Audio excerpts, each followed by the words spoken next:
Hello, hello, hello. Welcome back to another amazing topic on tonight. Just for your information, because the topic itself is so evil. But for your information, we're going to be talking a little bit more about gaslighting on tonight. Before I go any further, please subscribe to this channel if you've not already done so. And for those folks who have already subscribed, thank you so much, especially to my newcomers.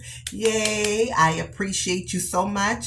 Thank you, thank you, thank you. And once again, if you like the video, thumbs up, thumbs up, and share the video with others. Now, I know I've done videos on narcissistic abuse before regarding gaslighting, but this one is so dangerous because it has the potential of making an individual feel like they are literally going insane.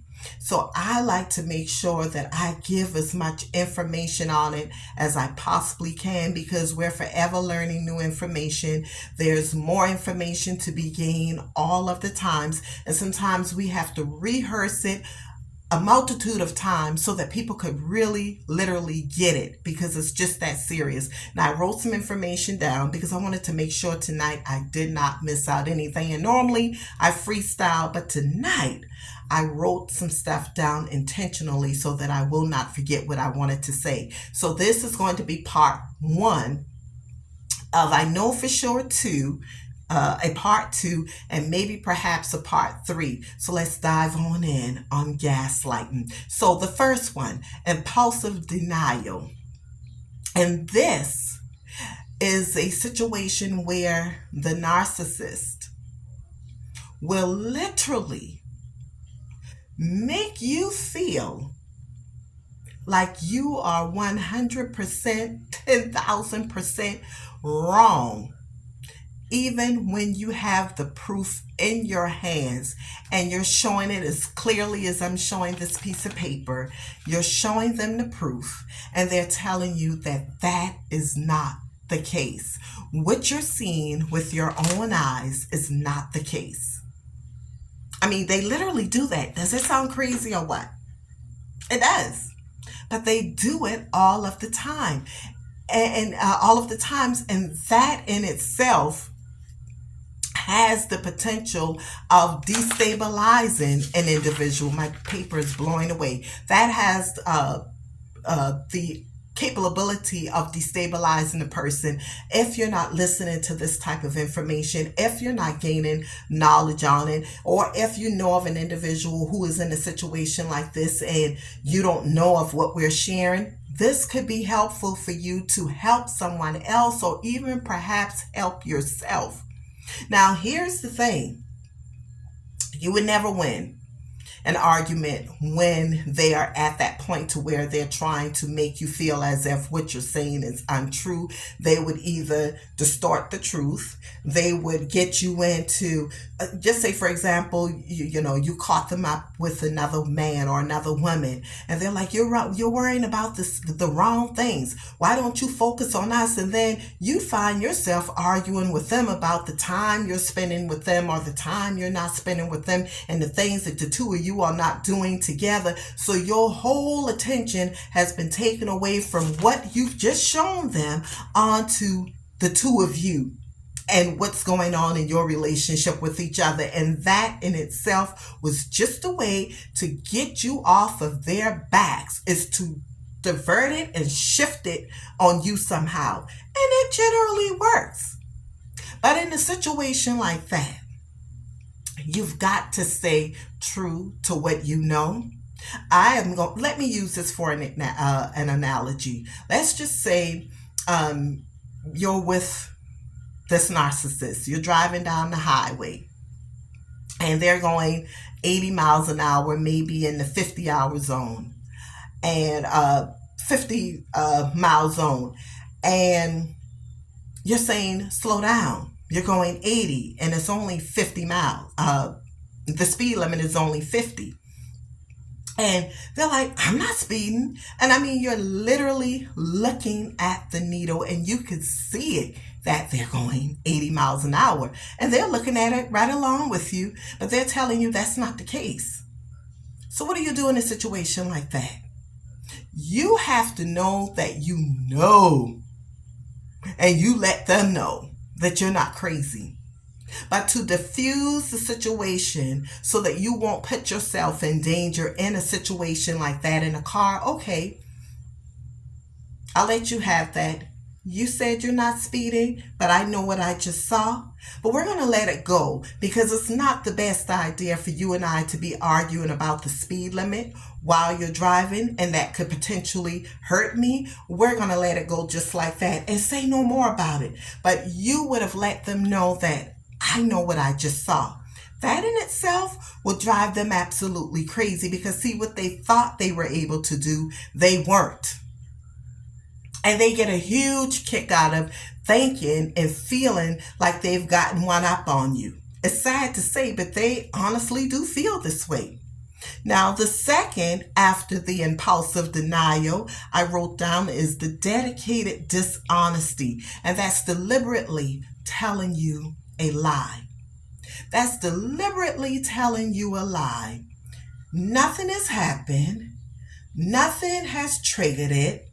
But in their minds, because they're so evil and they get into so many other dishonest things outside of your relationship, they're always thinking and they're always planning and narrating in their own evil and wicked minds. Okay, let me stay on top of this. So I'm going to lie to her, or I'll lie to him because I need to find out what they know. If she knows, I was with old girl last night. So let me just drop a little something on her just to see if she would say anything. You know what I mean? That's what they do. So let me use this for an example. I like giving examples to make it as practical as I possibly can. So let's just say, for example, in my case, this is not actually an analogy. This one is actually truth. Listen, that girl is following you, the same woman I had problems with. That girl is following you. You need to be careful. You need to be careful and watch your back. This woman wasn't following me. But because he was so sneaky and he was out there with her, he figured if he were to tell me that, and I knew of anything that he was possibly doing with her behind my back, that would have been the opportunity for me to bust him and say something. I could have said something like, oh, she's following me? She's probably following me because you're still sleeping with her. See, that's what he was trying to do. That's what the attempt of deliberately lying is for. That's one of them. They can never just sit down and allow their minds to relax. They have to stay on top of things all of the times, every day, every week, 24 hours a day. They have to stay on top. Their minds are constantly running because, like I said, of all of the dishonest things that they're doing behind your back, they don't know when something can pop off. They have no idea. Now, the third thing that I will talk about is the vindictive gossiping.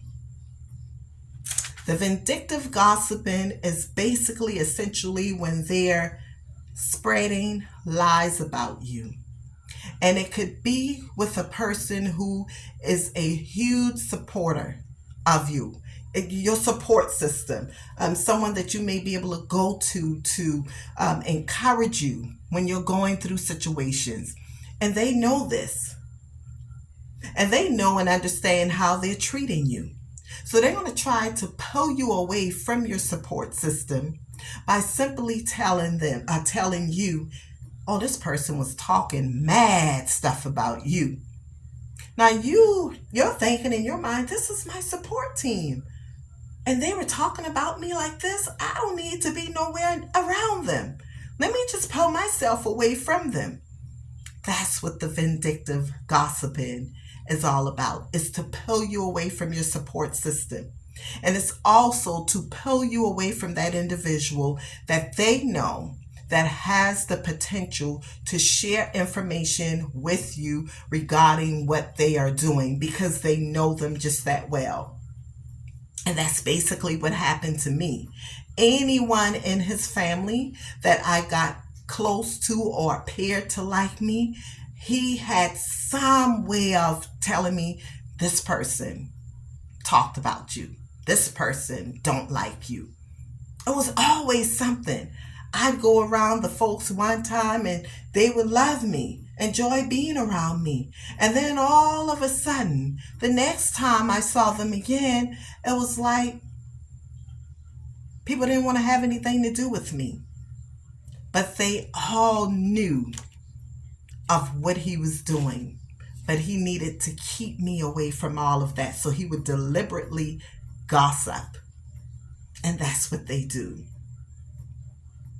So don't get caught up into all of the shenanigans of gaslighting, because they would use every single tactic they possibly can to keep you under their control. But you have to stand firm on what you believe and in what you know.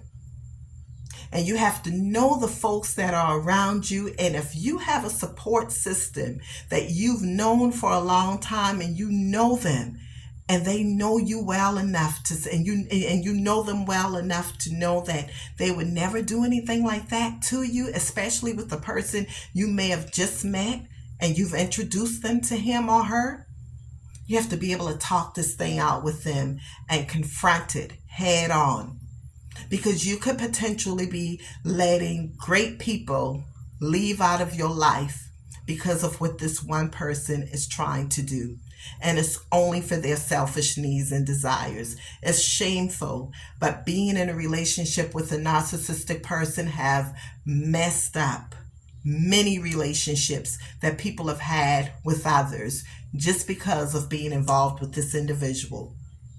So, once again, if you enjoyed the content, please thumbs up this video, share it, and if you've not already done so, please subscribe to this channel. Until next time, take care of yourselves. Healthy mind, control your life. Take care.